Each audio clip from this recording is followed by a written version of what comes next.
prescriptions, you know what I'm saying, to can't fulfill those if Walgreens is not open or if Walmart is not open or if the pharmacist that you go to is not open. So the byproduct of these businesses not being closed or these businesses being looted is people need, to fulfill their needs or fulfill their prescriptions. You see what I'm saying? And, it's again a supply and demand thing. You know what I'm saying? So I was learning that, you know, you know, in the community, within the community, that when sisters were saying I can't, get Pampers, something that you would think like, okay, we can go get Pampers from the store up the street, but they can't get them in the size that the baby may need. Because all of these things that even though people are, looting, what I'm saying, these are things that are value to people. When, there are actually people that are looking at money as an actual value versus people are actually taking things that they need to survive. Taking food. Okay, some people are taking Birkin bags, Gucci sneakers, flip flops. You know what I'm saying? Um, Cell phones. I would never take a cell phone. I'm not a thief. But take a cell phone. Not an Apple phone either. Everybody know Apple phones got locators in it. Got low jacks like Mercedes Benz cars. Like, what are you doing? Oh, we're gonna take the low jack off of it. Okay. So I mean, but there are people that have nothing. They don't, or they don't have, but they were just really getting by on. Like, okay, I had enough assistance or I had enough money to be able to go do this, and I was good. Now I don't even have that assistance to do that. I don't have the money, and I don't have the resources. So the savage nature that we were, like I was saying the other day, like I don't know where the savage nature come from, but some folks when they first went over to Yonder, they said, "Look at these people in their savage nature," and we adopted that, and we started reverberating that same thing as if we're really that, and we're really not that type of people. You know what I'm saying? So I know one of the things that I was looking at from the press conference out there in Calumet City, they were saying that one thing that some of the officials, especially Kim Fox, was saying that, hey, look around, for sale signs. Let's buy up the hood. Let's buy it up. Let's start now. 20 years from now, we own the hood. Something else happens like this. Now we're prepared. We have to be prepared for the inevitable. This is the inevitable of what this country. If you didn't think that this was what this country was about, and my restream numbers just came in. Shout out to restream again. Hour and 36 minutes before they cut us off. And I'm back again. Can't get rid of us. Y'all want us to go. Y'all don't want us all to go back to Africa.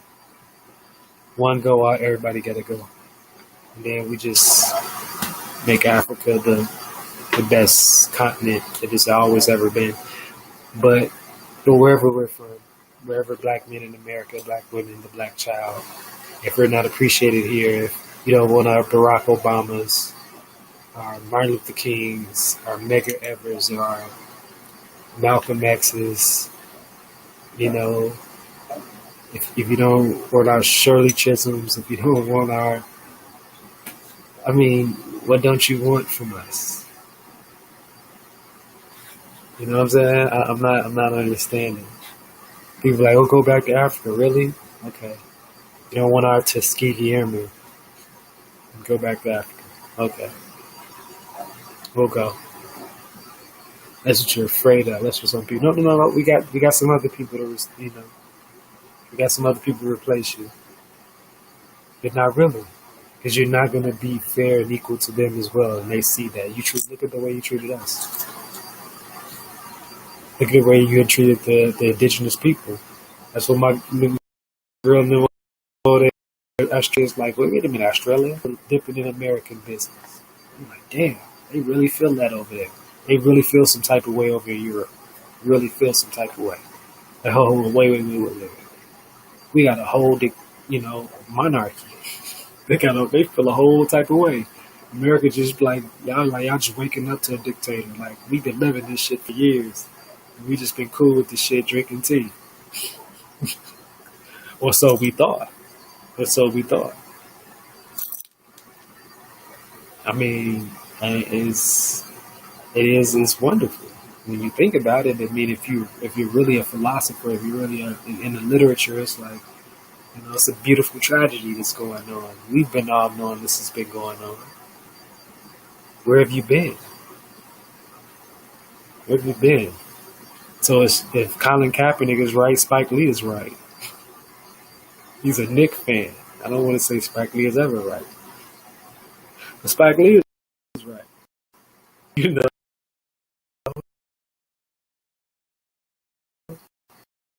about how little Spike Lee is to the Knicks.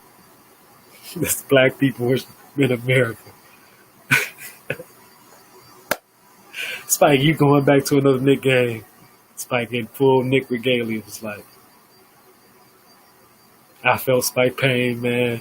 I felt this pain. Who didn't feel Spike pain, man? They felt this pain. Every Bears fan, white, black, Polish, Irish, felt their pain. Like, damn, Spike.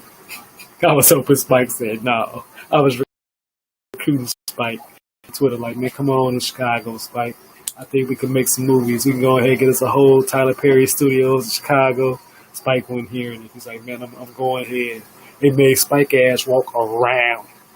Said, no, Spike, your black ass gotta walk around. Spike, like, man, I'm out to see you comments. They made Spike walk around. Get off the elevator. Down. It's like, all right. We gonna walk you around through all the people. Thinking Spike was afraid to walk through all the people to get back into the arena. Think about this shit for a minute. Think I'm tweaking. But, think about it for a minute. They make Spike black ass ride down. He's riding up. Made him ride. Stop them. Black from New York. Stop him from Spike was already irritated. They said, no, Spike, you gotta go down. So Spike's first words was, since when?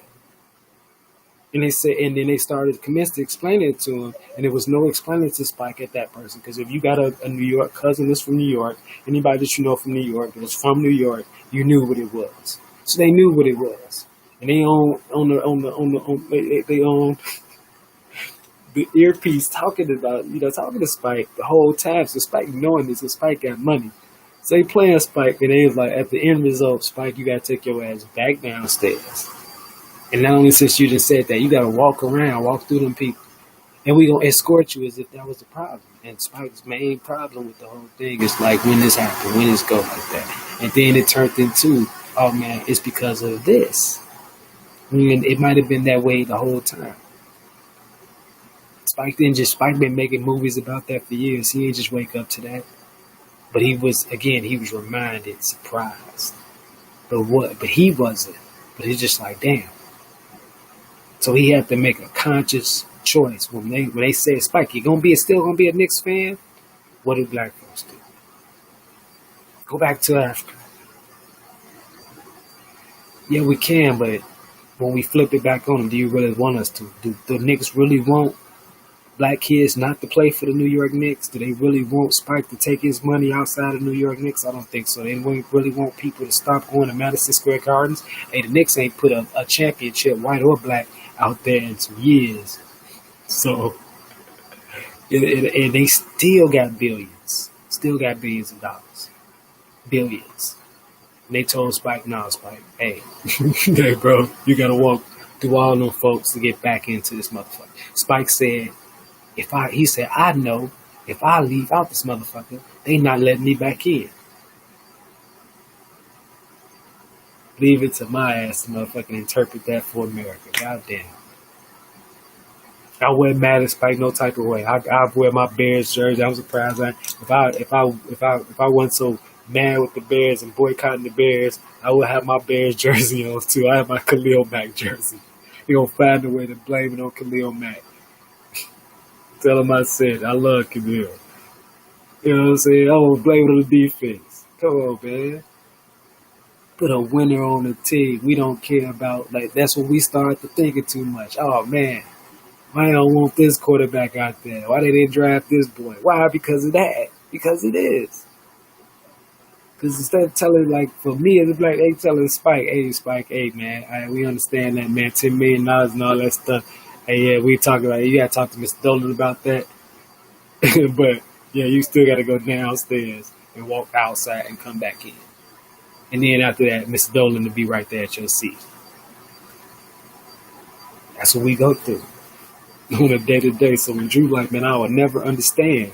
Man, I will never understand how there are kids at a Cubs game on a school day at 1 o'clock. At Wrigley Field at 12 o'clock. I ain't hating, not judging. You know what I'm saying? But that's where we are.